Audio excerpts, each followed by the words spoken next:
And what's up, you guys? Welcome to the Mango Grove. My name is Krisha, and this is today's altcoin of the day. Now, unfortunately, we did have a tie between two coins, and that is FTM and Gala Gaming. Okay, so I have a coin over here, heads or tails. So one side has FTM, the other side has Gala. We're going to be flipping the coin to figure out who wins the vote, and so that is the coin that we're going to be covering today.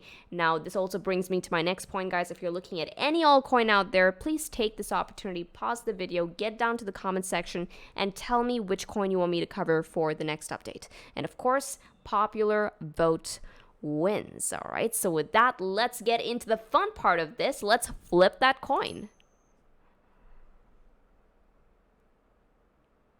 FTM wins the vote. Now, as far as I know, this is a fair coin. So yeah, we will be covering FTM today. However, I also want to let you guys know that, hey, maybe next time it can be Gala coin if you guys all chime in, okay?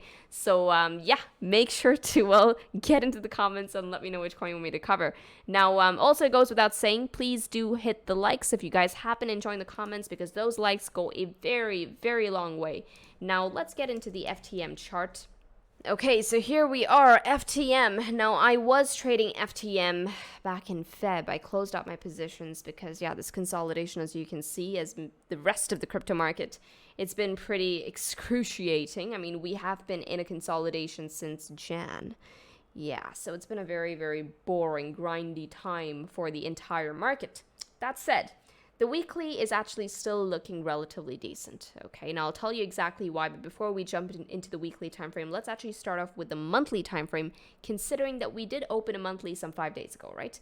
Let's go ahead and check that out. Higher time frames, guys, always wins out. If you're looking to assess a trend, irrespective, if you're a scalper, if you play the ranges, if you play, of course, the trends, assess it on the higher time frames, because the higher time frames will tell you exactly who's got the edge, probabilistically which side is likely to win out. And depending on where the overarching trend swings, whether it's bullish or bearish, that is the side that often wins out. It's almost like a rigged coin. You know, in a coin flip, if there's one side that's been rigged, that side is going to win out more often, right? So it's about really assessing who's got the edge on the overarching trend, because that's the side that often wins out. Okay, think of markets as a rigged coin when assessing the trend. Now, FTM USDT on the monthly time frame, the most immediate support, guys, comes in at 34 cents. Resistance overhead comes in right here at around 54 cents. Okay, so still very much range bound. Question is, who's got the edge here on the range? Because as things stand, I mean, price is currently smack in the middle of the range. Now, to get a good grip on, who's still relatively in control here, let's get on over to the weekly time frame, because I did catch something on here. Gonna put on my cloud, and you can see as things stand right now, while it's looking droopy, I'm not going to twist this picture. Price is still currently sitting on the 21 EMA. Now, the 21 EMA historically throughout this entire consolidation has been met with a swift pickup by the bulls, right? The first test here on the week of March 6th, the bulls managed to pick it up very, very, very well. I mean, just look at the wick on this. So we had one test here, second test, third, fourth, fifth. Now, this is the 6th week that price has visited the 21 EMA once again. Question is, do the bulls win out again as they did in the previous weeks? Right? That is the main question. So far, it appears that we're stuck in the middle of a very tight range between the 10 simple moving average and the 21 EMA right there. Okay, so yeah, that's how crazy it is. Now, who wins out here? Now, to get a gauge on that, let's get into the Mango dashboard, because I essentially want to assess where the trend is at on the Mango dashboard to figure out whether the bears actually win this time around, because so far the bulls actually won every other time we've got a visit of the 21 EMA. However, do the bears win out this time, right? So for that, let's get into the dashboard. Now, the dashboard can be found on app.mangoresearch.co for those of you unaware, and of course, we have a 3-day free trial where you can access all the premium features for free. That way you guys can give it a whirl. Now, FTM USDT is short on the daily time frame. Let's get into the drop-down menu. So now the drop-down, essentially, we get to see what the trend is like throughout the time frames, from your lowest time frame being the 4-hour time frame all the way up to the weekly time frame.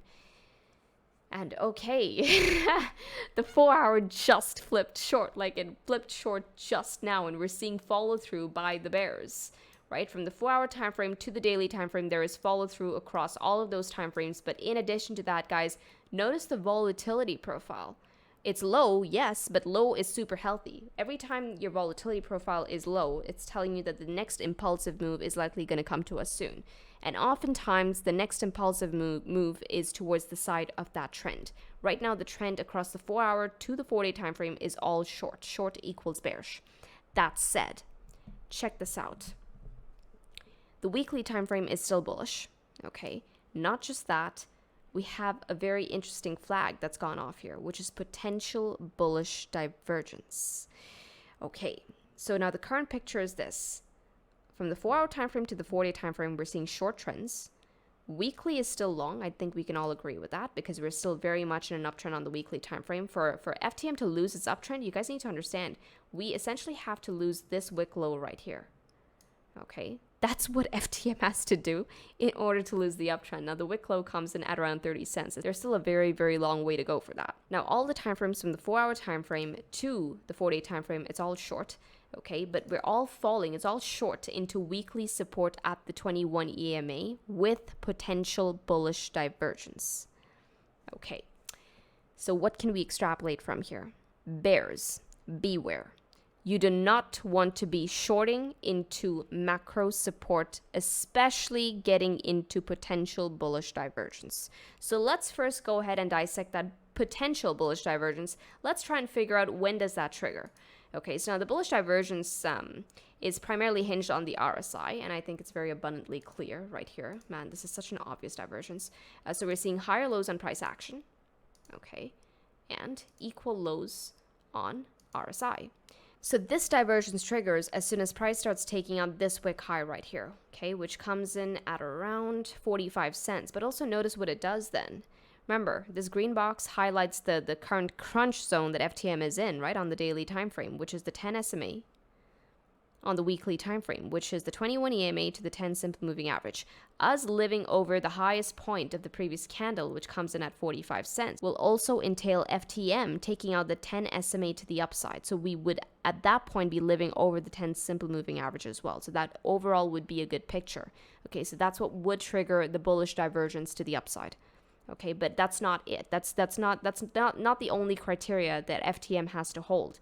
The other criteria is we have to take out that high, yes, but also we have to maintain the lowest point of this candle as the lowest point in the range, okay, which comes in at around 39 cents. So what I essentially mean by that is that if this is 39 cents, I don't want to see price come down and break that region and close underneath that zone. Okay, closing underneath that zone is going to be bad, at which point I will be looking for a continuation to the downside. Okay, first stop 34 cents. We start breaking 34 cents, down we come. At which point I do believe FTM would have triggered an M-like formation with the neckline breaking right here. Oh, brilliant. In line with the lowest point of that, right? Now the measured move of the M-like formation, if I take it right here, plot it on the break, that would likely take FTM down to 23 cents. So it's going to be something like this. Just to get rid of my nasty squigglies. If price breaks 39 cents to the downside, we come all the way down to 34 cents.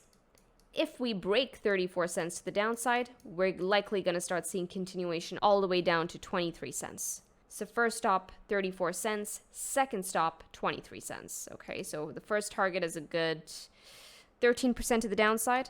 Okay, the second target is a good 42% to the downside, okay? But it's always going to be an if this, then that, all right? I will not be expecting 23 cents until we break 34 cents first, all right? Keep it very, very simple. Keep it systematic. That way you guys have pivot points every time price is moving in a certain direction, alrighty? But now this is the M-like formation. However, there's the other side of this wherein that potential bullish divergence actually triggers to the upside. If it triggers to the upside, of course, I'll be looking for further upside from FTM, at which point I do believe that it's also putting in asymmetrical triangle consolidation.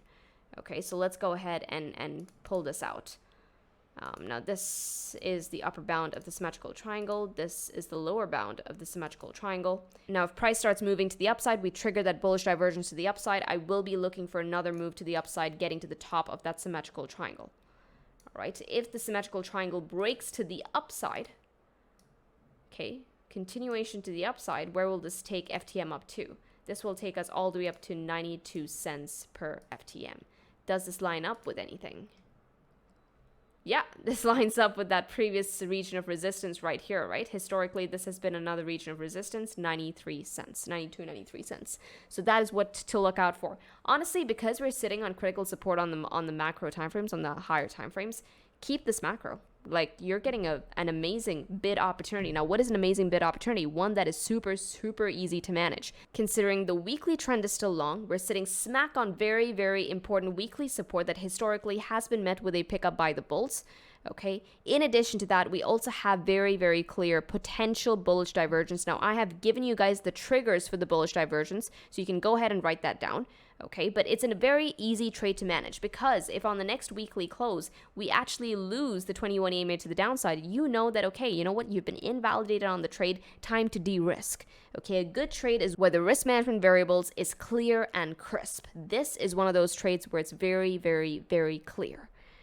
Okay, so now these are the variables to the upside, to the downside. So far, as a bear, I'm not jumping the gun. I think this is more of a buyer's bid than a seller's bid. Okay, so just a quick heads up. Your negation point comes in at the weekly 21 EMA. If we close a candle underneath the 21 EMA on this next weekly close, you have been negated on your trade. Okay, but yeah, I mean, keep it high level for FTM. It's a very, very neat chart right now. Now, if you guys want me to cover any other altcoin in the next update, make sure to mention in the comment section below, and I will see you guys in the next video. With this, trade safely, trade stress-free, trade the mango way, trade the easy way. Ciao, you guys.